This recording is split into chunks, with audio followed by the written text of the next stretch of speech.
There was a time when his name echoed through every household, a rising star, a cultural icon. His talent, his voice, his image, all became symbols of an era. His hype was unstoppable. He was everywhere, on screens, in songs, in headlines. But then something changed.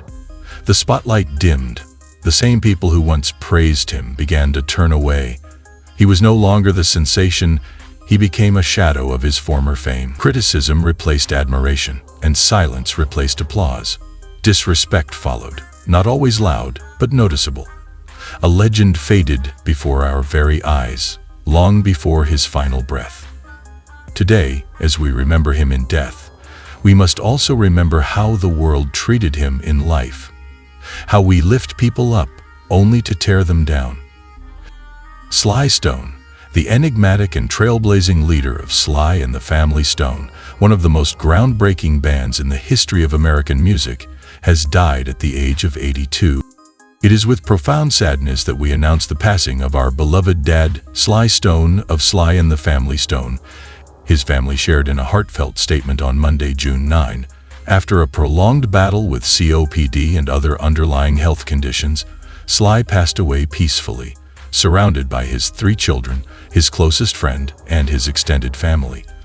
While we deeply mourn his absence, we find comfort in the enduring legacy of his revolutionary music that will continue to inspire future generations.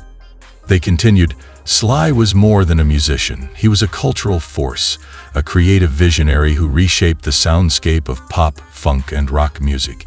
His unforgettable songs, which broke boundaries and blended genres, left an indelible imprint on the world.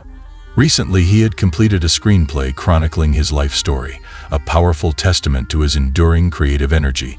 Following the release of his memoir in 2024, a striking image of Sly from 1968 captures him in London at Hatchett's Club, in the heart of Piccadilly, a time when his aura was magnetic and his star power undeniable. We are deeply moved by the overwhelming love and prayers extended to us during this difficult time. We offer our heartfelt gratitude and wish peace and harmony to all who were touched by Sly's life and the music he gave to the world. The statement concluded, Sly and the Family Stone wasn't just a band, it was a movement. Featuring 2 of his siblings, the group gave the world timeless anthems like Dance to the Music, Everyday People, and the funk masterpiece, Thank You Falettinme Be Myself Agin. But as their popularity soared, internal tensions and Sly's escalating drug use took a toll, eventually fracturing the group. By the 1980s, the once revolutionary ensemble had quietly disbanded. Born Sylvester Stewart in Denton, Texas in 1943, Sly's early life was steeped in music. After the family relocated to California, he began singing gospel in the church choir with his siblings at age 4. His nickname, Sly, was born from a misspelling of his name by a classmate, and eventually Stewart became Stone, a change that Freddie and Rose, who would later join the band, embraced as well. His deepening involvement in music led him to perform in local high school bands and later study music theory at Solano Community College. By the mid-1960s, Sly had stepped away from formal education to become a charismatic DJ at San Francisco's KSOL, soon dubbed KSOUL. His on-air presence and deep musical knowledge helped shape the sound of a generation and connected him with emerging talents. By 1966, Sly had formed his own group, Sly and the Stoners, while his brother Freddie led Freddie and the Stone Souls. Eventually, the 2 combined forces to create something truly revolutionary, a band that was racially integrated and gender-inclusive, with women not only singing but playing instruments, a radical notion at the time. As Sly wrote in his 2023 memoir, Thank You Falettinme Be Myself Agin. The unified band debuted in 1967 with a whole new thing, showcasing their eclectic sound. Their first hit, Dance to the Music, released later that same year, brought them into the national spotlight.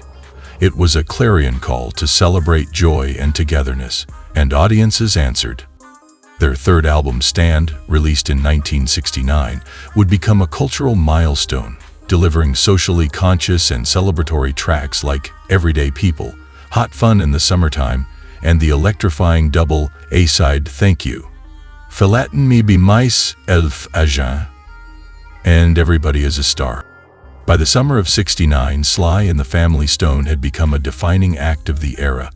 Their performance at Woodstock was legendary.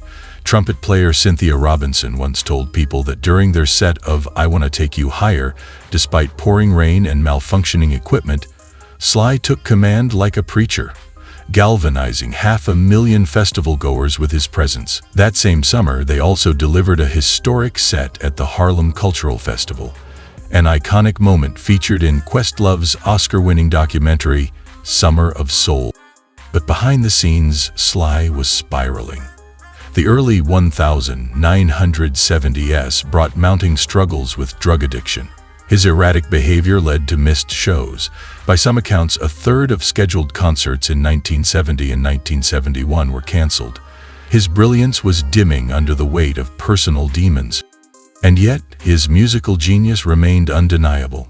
He fused funk, psychedelia, gospel, soul, and rock into an explosive, genre-defying sound that inspired generations of artists, from Prince to George Clinton to the Red Hot Chili Peppers. George Clinton once remarked, "It was like seeing the black version of the Beatles." He had the sensibility of the street, the church, and then, like the qualities of a Motown. He was all of that in one person. By the mid-1970s, Sly's public appearances became increasingly rare. His once vibrant energy gave way to isolation. By 1976, when he appeared on the Midnight Special, it was clear he was no longer the same man who had taken Woodstock by storm. In the years that followed, Sly drifted further into reclusion. Lawsuits, financial woes, and addiction haunted him.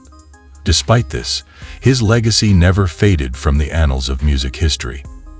In 1993, Sly and the Family Stone were inducted into the Rock and Roll Hall of Fame, though Sly himself made only a brief, cryptic appearance. In recent years, however, there had been a quiet resurgence. After decades of silence, Sly published his memoir in 2024, offering a rare glimpse into the mind of a man whose music once changed the world. He also completed a screenplay based on his life, ensuring that his story would live on in yet another form. To the world, Sly Stone was a mystery wrapped in legend, a pioneer who challenged conventions, built bridges through music, and then disappeared from the stage he once dominated. But to those who loved him, he was a father, a brother, a friend, and always an artist. In death, perhaps the world will once again recognize the brilliance that many overlooked in his later years. Sly Stone was a visionary whose sound shaped the soul of a generation.